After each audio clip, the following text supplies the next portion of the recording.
A vibrant pre-election mood across Nigeria could signal a robust electioneering season in 2023. More Nigerians are making the calls on citizens to raise the bar of electoral participation in 2023. Former Minister of Information and Governorship candidate of the All Progressives Grand Alliance, APGA, in Enugu State, Nweke Jr., has urged Nigerians to take advantage of the ongoing continuous voter registration and get registered. Nweke, who unveiled a female as his running mate for the 2023 elections, wants more young people to get involved in determining who rules them. Let's hear from him.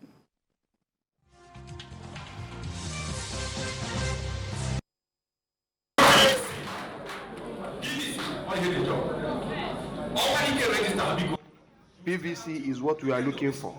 We'll still have till the end of this month, July 31st. If you have registered and your children have not registered, there is still time. I beg you to encourage your children of voting age to go and get their PVCs. Urge your kinsmen, workers, neighbors, and friends to register. Ask them if they have registered. It is very important, please. All very important. We are very determined to march on into the land we live in.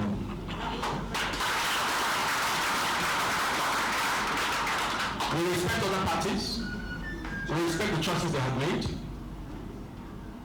and we wish them well. It is therefore my utmost right to officially present our Deputy Governorship candidate, Her Excellency Dr. Idris Ngozi Ubani.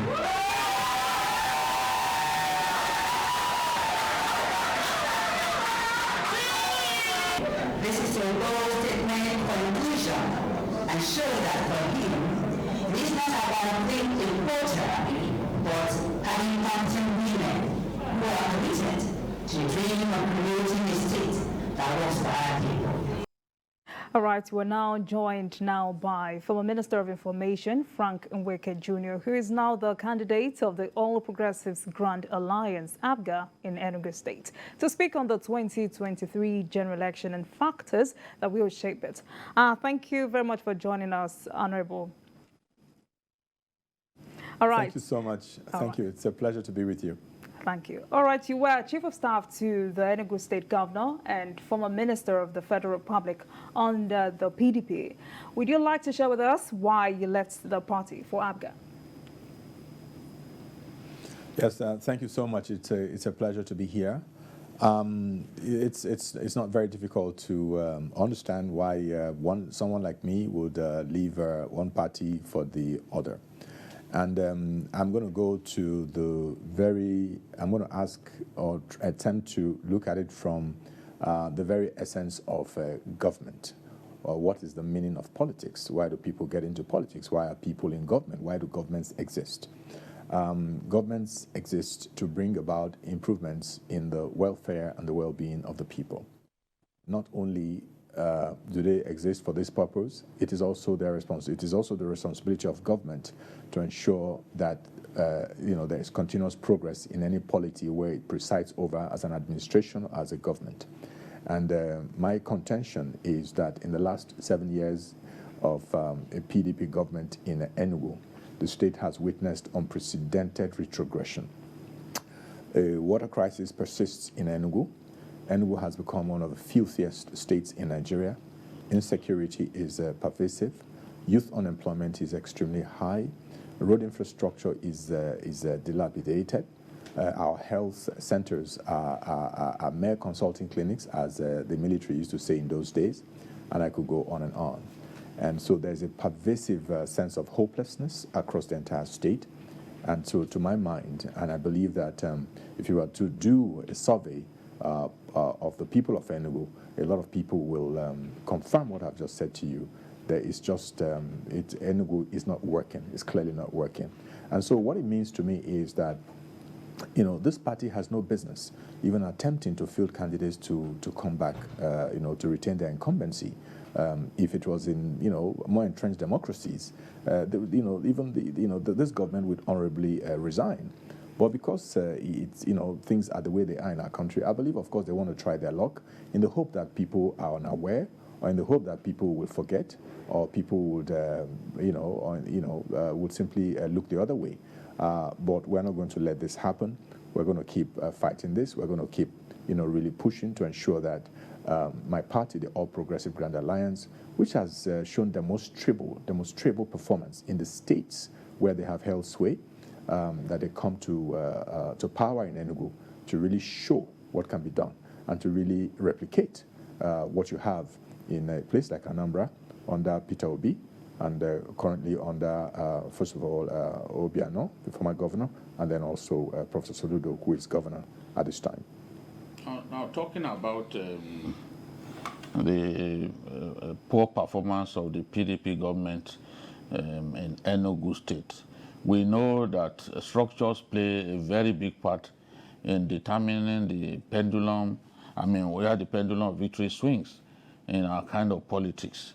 Do you think that APGA in your state really has what it takes, the structures in place to upstage the PDP that has been in power since 1999 in your state?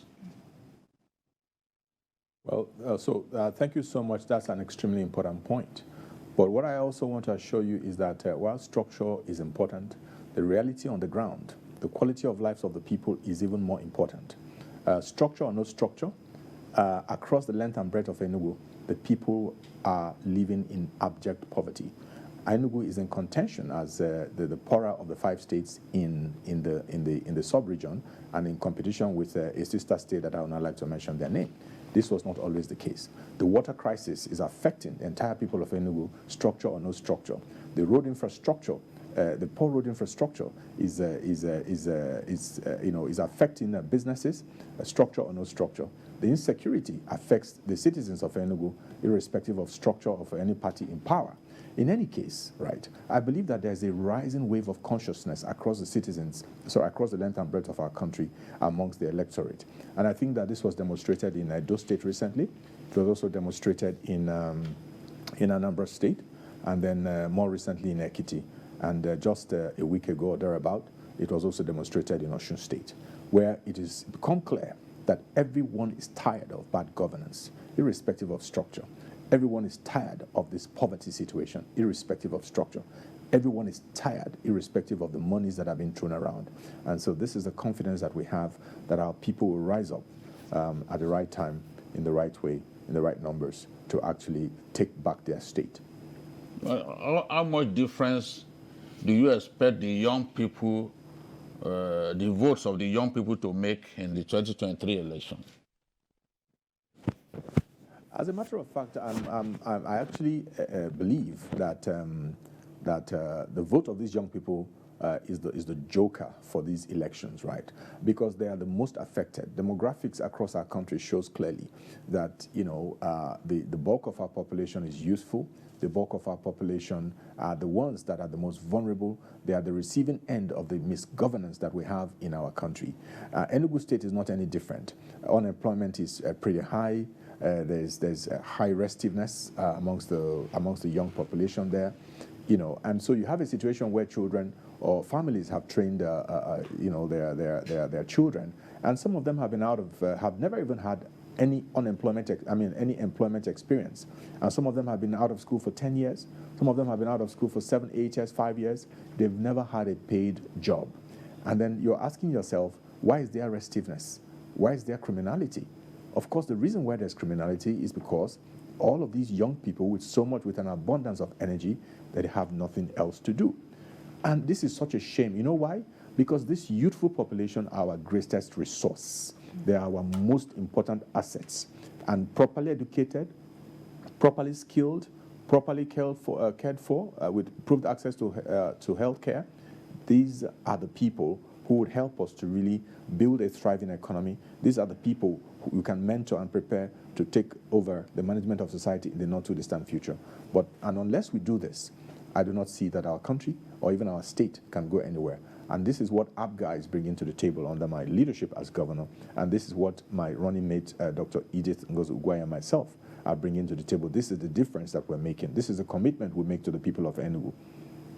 All right, Honorable. Well, you will agree with me that APGA is popular in Anambra State and was popular in Imo State under former Governor Rochester Okorocha before he defected to the APC. Why did you choose APGA as the platform to pursue your governorship ambition? Well, I thought I already answered that question a moment ago. But let me also remind my audience this afternoon that even Governor Peter Obi was first elected under the platform of APGA. And that election took place at the peak of the power of the People's Democratic Party. And so it was clear that Anambra were very clear in their minds what they wanted, the kind of governor they wanted, the kind of party that they wanted. And I'm glad about the reference you made about Imo State. Of course, Rochester Okorocha was also first elected as governor on the platform of APGA before he decided to leave the party. And so what it also says clearly about the people of the sub-region is that at every point in time, they have been very clear in their minds what they want, the kind of party they want. They wanted a party like APGA that embodies a development philosophy that speaks to the Igbo worldview, the philosophy of Onyangana Wanye, be your brother's keeper, the philosophy of shared prosperity. And this is what they have demonstrated time and time again. It is also for the same reason that they have completely and rejected APC over the last 7 years, in spite of the best efforts of the party to woo the region. Because clearly, the APC does not represent what is important to them. That concept or that philosophy of shared prosperity. It does not embody what I call the Igbo social cosmology, the things that make us who we are, looking after each other, jointly putting our hands together, Igwebike, to build our society, right? That none of these parties represent it, but APGA embodies this philosophy, and that is why I chose to come to APGA, and this is why I believe my people have supported APGA through the years, and I have no doubt in my mind that they will continue to do this even in the coming elections and then in the coming years. All right, we would also like to know what makes you think you are the right man for the job now? Well, you're putting me in a rather embarrassing position where I have to talk about myself. But it would have been better for me if you would become, say, conversant with those that I'm up against in the other parties. And with every sense of modesty, whilst I respect these gentlemen, they are highly accomplished sons of Enugu State. I respect and honor each and every one of them.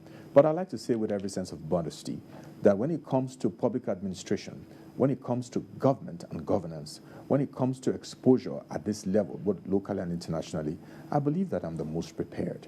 I believe that I'm well-rounded.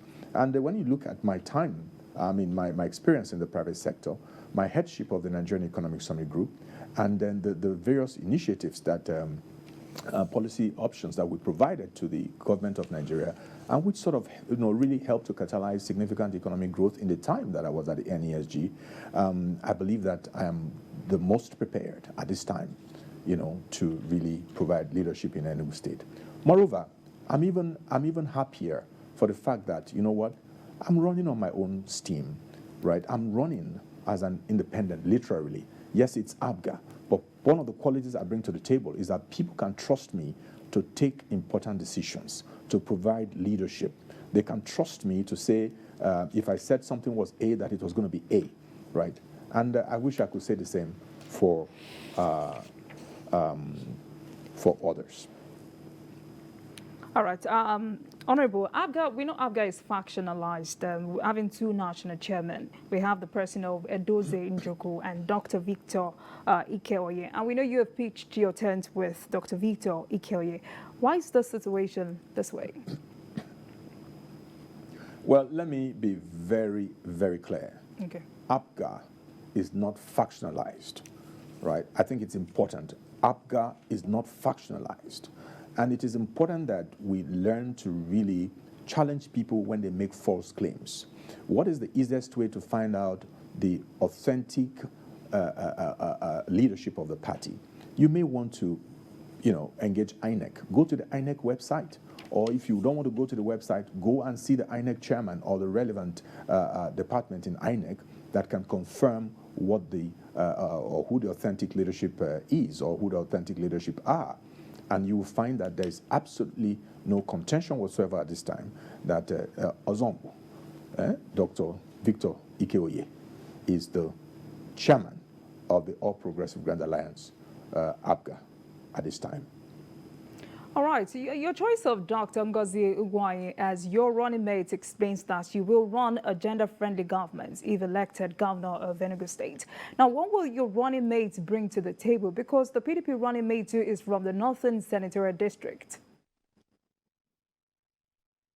So, thank you so much. I mean, Dr. Edith is also from the Northern Senatorial Zone, but more importantly, she's a mother. Right, and she's a thoroughbred professional.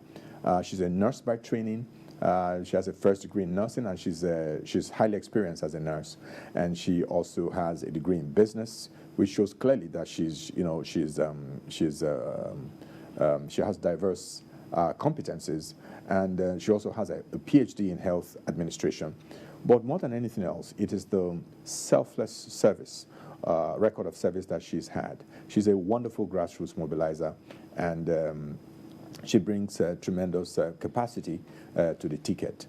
And I have no doubt whatsoever that together, working with our party membership and structure, that we would provide the best leadership that Enugu has seen in recent times once we're elected as a governor and deputy governor respectively. All right, let's quickly talk about the 2023 general elections. What factors, in your view, will shape the outcome? Well, first of all, I think that I'm particularly excited with the way things are shaping up, right? But more than anything else, I just want to take this opportunity to pay my respects to the Independent National Electoral Commission, led by Professor Mahmoud Yakubu. And just to thank him and his colleagues for the tremendous improvements that we are seeing in our electoral process. I think that history will remember him kindly, that after the significant regrets expressed by citizens about past elections, especially the 2019 elections, that INEC has sort of risen up to the occasion, working with the National Assembly to really, canvass far-reaching reforms that have brought about significant improvements in the quality of electoral outcomes. So I want to start from there. And so for me, that's a major, major factor. And which is why, the question you asked earlier, why do we think we can unseat anybody? It's very simple. Elections had never really taken place, whether it's in Enugu or anywhere else. These elections have never really taken place. And so what happened in Edo, what happened in Anambra, what happened in Ekiti and Osun actually shows that for the first time, citizens are coming out in their numbers. Elections and votes are actually counting. And so the 2023 elections, general elections, will not be different. So, and I think that the season of the money bags that actually throw around monies that they have taken from the public treasury, shamelessly, they throw these things around. Some of them even boast about it. They're asking, where are they going to get money to do elections? Things that people should be ashamed about are things that they're bragging and boasting about.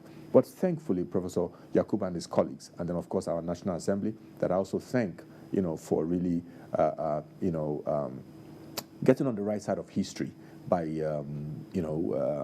implementing and, enacting the far-reaching reforms that we have seen in our electoral process.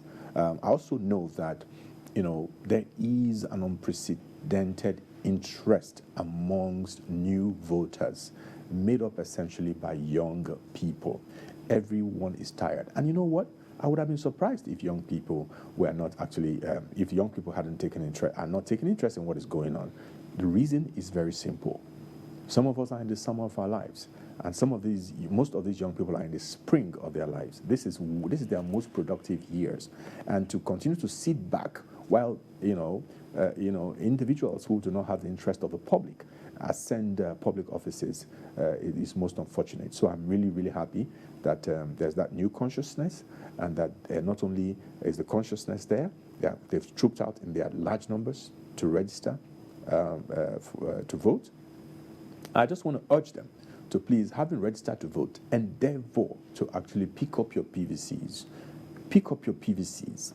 And on election day, I beg you in the name of God, come out in your numbers and then cast your vote for candidates that you believe in, and resist any lure with filthy lucre, right? I resist it. and so that we can really take back our states and our communities and build the states and the country of our dreams. Well, you have been speaking about the involvement of young people in the upcoming election. But it appears they are more attracted to Peter Obi from what we can see online and on the social media. Do you think your party, APGA, stands any chance against the Labour Party in the Southeast based on this? Well, my sense is that Nigerian citizens, well-meaning of goodwill, are interested in candidates who have the capacity, who have the track record of delivering service to the Nigerian people. I am proud, for instance, that Governor Peter Obi was first elected on the platform of APGA in Anambra State. I'm also very happy to be associated with a party under which he served and under which he distinguished himself. And so it's not just about the Labour Party. It means that clearly even the young people or the citizens of Anambra recognized him even at that time, which is why he was elected under APGA. And I believe that when it comes to the turn of Enugu, for instance, that the electorate are wise enough, they are sufficiently aware of my candidacy and what APGA represents as a party.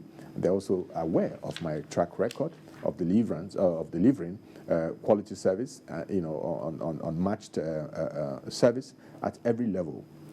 Whether it was my time as a state coordinator of the Community County Council in Enugu, or whether it was my time as chief of staff, or my time as a minister in every ministry that President Obasanjo assigned me to at the time.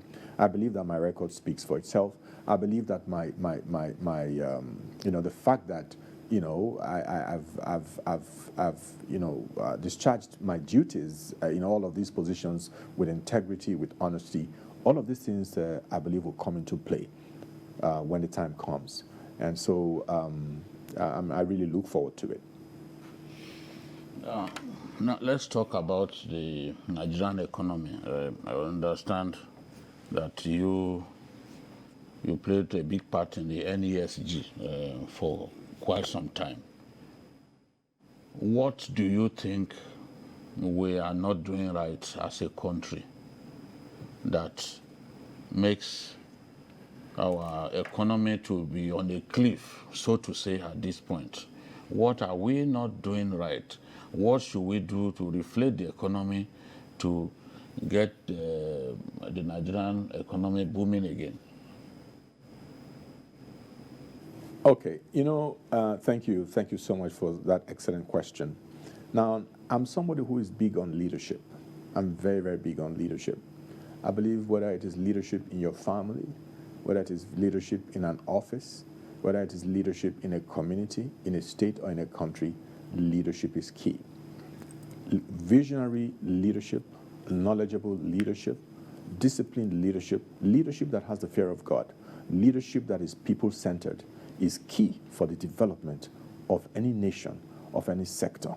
And so, first of all, what we need more than any other time in this country today is an informed leadership, educated leadership, visionary leadership, a responsible leadership, a compassionate and empathetic leadership, a leadership that is respectful to the people of Nigeria. That is what we need at this time. The other issue is the matter of governance.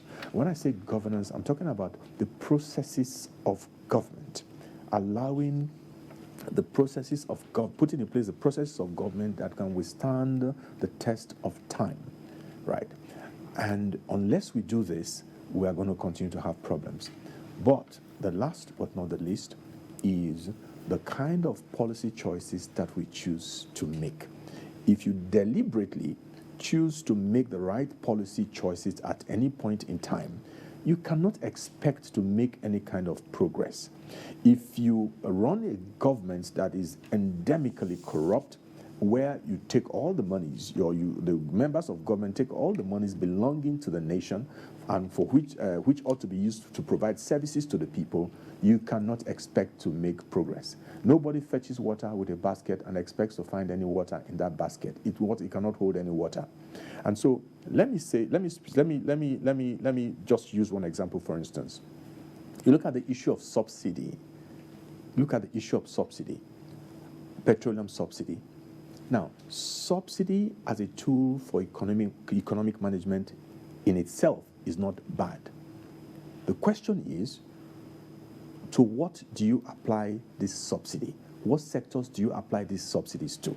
And so I'll be interested, for instance, as governor or as president, in knowing what are the most important needs of citizens. What are those areas of their lives that on which they spend the most amount, that takes the bulk of their income? And I can tell you very quickly, it is housing, it is transportation, it is feeding, school fees, and things like that. And so rather than continue to channel all this money or claim to channel all these monies to petroleum subsidy, why can we not target, for instance, say, the housing sector? Why can we not target, for instance, the health sector or the education sector, which actually has a direct bearing on how we make progress as a nation? Health and education.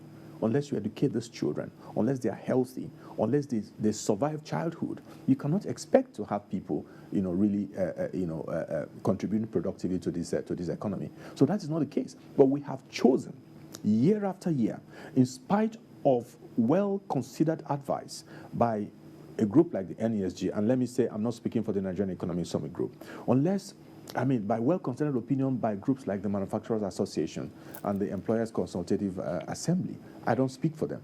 But because I worked very closely with them when I was Director General, I'm aware, because we had meetings, we had brainstorming sessions, and I know what the prevalent thinking was based on well-considered positions. So today, we can look at our security services, for instance. I respect and honor the men and women in uniform, the risk that they take, to really keep us protected. But unless, for instance, there is a determination at the highest levels that we need to protect this country, I'm not convinced, for instance, sometimes that that there is that commitment, even though that the commitment is beyond lip service. I'm not convinced, because unless there's peace and security, you cannot afford to make any kind of progress. So these are just a few points I may just put out there on why we are where we are as a nation.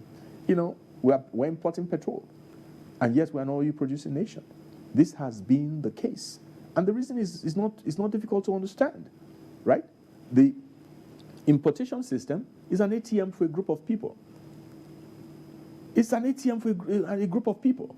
And there have been series of inquiries. The reports are there. The National Assembly has made inquiries into this. People were found culpable. What happened? The reports are there. The Ministry of Finance has carried out, has undertaken inquiries. These reports are there. The people that were indicted, what happened to them? And you think we will not have economic problems? We would have economic problems because the thieves are allowed to go scot-free. They are allowed to go scot-free. There are no consequences for impunity. And so there is no incentive whatsoever for good governance. There is no incentive for people to be respectful of the public, because the institutions of government appear to exist only in name, or appears to protect their friends and their cronies. And unless when we want to grow like a responsible nation, then we would take concerted efforts to make sure that these leakages, this bad behavior, is stopped. All right, Honorable. You served President Olusegun Obasanjo as Minister of Information. What kind of a leader of government was he? Okay, first of all, one thing was remarkable with President Obasanjo. President Obasanjo didn't just hire you for the sake of hiring you. I later found out, after I was nominated by my former boss, His Excellency Governor Namani, when President Obasanjo called him to ask for a nominee from Enugu, he said he wanted a very young person. He said he wanted one of his best and brightest. And my boss found me, believed that I fitted the role, and so he nominated me. But he didn't end there. He actually, in the company of former chairman of the PDP, Chief Audogbe, they put us through an interview process where he tried to really get a sense of your capacity and what he felt that you'll be best fitted for in the cabinet. And he's careful like that. He is intentional like that. And so I would say to you that he's someone who he deeply loves young people, and he would show some of us off as, oh, the young shall grow. And when we would travel with him, he's literally showing you off, oh, this is one of the youngest members of my cabinet. It used to be a little embarrassing at the time because it didn't matter what part of the world he would do this. And I want to say again that he had a way of trying to, try you out, really be sure that you are who you come across as, or the kind of person that he thinks that you are. And once he has really reached a comfort level with you, he was the kind of person that would let you do your work without really interfering. He was the kind of person that really, really encouraged you to do even better. Okay, the third thing I like to say is that he's such a workaholic, and up till now, when you go to see him at the Presidential Library in Abeokuta, Baba is always working, Baba is always writing, and his love for Nigeria is just unmatched. I can't think of any member of his generation that loves Nigeria as much as he does. And the last but not the least is the courage of conviction that he has. If he believed in something, Baba would do anything to push that line of argument or that interest. He would do everything. He was not shy to take difficult decisions. And there were times, for instance, in the federal cabinet when maybe a debate on an issue could became stalemated. And he wouldn't back down, the cabinet wouldn't back down, and they would call it truce and say, okay, gentlemen and ladies, or ladies and gentlemen, let's step this down. Let's go back. Let's study these memo or documents more, and then come back and see if we can find a meeting, a consensus on this. He was such a leader. He respected intellect. He just wanted the best and brightest around him. And he was highly, highly, highly detribalized. It didn't matter where you were from. All he wanted was that you had the capacity. And then he would get you and encourage you to work for our country. It's just a completely, I like to call him the father of modern Nigeria. All right, Honorable. We're just 7 months away from the general elections. In your view, what is that kind of leader Nigeria needs in 2023 and beyond? I'm tempted to ask you if you're on a different set, because that same question was put to me earlier. I'm saying to you, I'd like to say that we need a leader who is highly detribalized. We need a leader who is who is highly educated. We need a leader who is selfless, a leader that will be respectful to every group in this country, a leader that will not make derogatory remarks about any one group, a leader that is empathetic, that is compassionate, a leader that is knowledgeable and visionary, a leader that can assemble a crack team in his cabinet when he does emerge, that will be representative of the people of this country, and who can really, really take the tough decisions needed to really pull Nigeria out of pull Nigeria back from the cliff where we are currently perched. All right, thank you very much for joining us on the program today, and thank you for spending your time with us. Former Minister of Information, who is now the candidate of the All Progressives Grand Alliance, Frank Nweke Jr. Thank you very much, sir. We should let you go now. Thank you. Thank you so much. Thank you. I've enjoyed it. All right, gentlemen, we heard him. Nweke. Yeah, I'm not surprised. He was the poster boy of the Obasanjo regime because of his youthfulness. At that time, young, handsome, always on his feet. And he defended the government at that time very well, in a very mature and professional manner. And I think he still has a lot in his locker. He still has a lot to offer his country. Age is still on his side because during the Obasanjo regime he was quite young. So we wish him good luck as he tries his hands on new things. For a long time we didn't hear about him, but as we can see now, he's the governorship candidate of APGA in Enugu State. We wish him Godspeed. All right, Doctor. Well, one of the things I really liked about him was his humility. And I think from seeing him after so many years now, he still sounds very humble. He's not one of those ministers who flew business class because he's in government. You find him in economy, whether it's local or international flights. Very few of them did that, whether as minister or governor. And that, for me, shows that even when he's outside government, he doesn't need to have amassed wealth in government to live that kind of life. Because a lot of people struggle when they're out of government to maintain, just like what we said, it's one of the things that we need to learn. The fact that I'm in government does not mean that if I'm living, let's use Lagos as an example, in Ogba or New Okoba area, I should move to the island. It necessarily doesn't mean that I must show my constituency that my status has changed. What should change? Or that you should marry a second wife. What should change should be my capacity to deliver more to them. And that, I think, is what I loved most about him then. Number two, on the Nigeria Economic Summit Group, we've always had wonderful ideas coming out of this place. And I wonder which day we are going to go back and look at some of these things. Because you get to see these things, you look at them, they are fantastic on paper. They appear capable of taking Nigeria out of this economic mess. But what we see is that they gather every year and then it ends up on paper because nothing gets implemented. And we're still where we are. So for someone like this, I think I still want to see him and those who did the work at that time contribute more to getting our economy out of the woods.